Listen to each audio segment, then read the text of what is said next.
All right. Hello, class. Today, I want to discuss the topic of distinguishing between the terms performance and learning.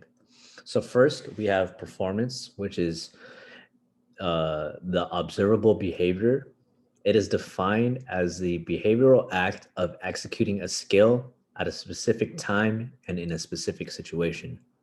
While learning is, I mean, cannot be directly observed. It is the change in the capability of a person to perform a skill. It must be inferred from a relatively permanent improvement in the performance as a result of practice or experience. So, to make things a little bit more simple, just remember performance is short term, whereas learning is long term. You can go as far as to say they both go hand in hand with one another. Without performance, there isn't learning, and without learning, there isn't performance. So a good example of this is say that you're a teacher and you're teaching them or you're teaching your students a concept in class. So you work through examples and explaining the steps.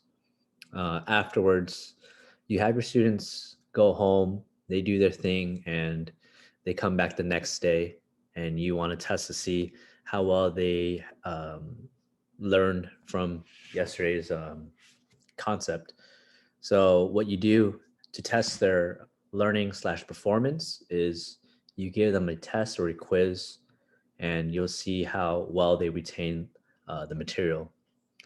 So with that example, you essentially have your students learn the material from yesterday, and then you test their performance with either a quiz or a test, and you'll see the results of how both performance and learning go hand in hand with one another. So hopefully this has helped you remember or at least distinguish between the two words of performance and learning.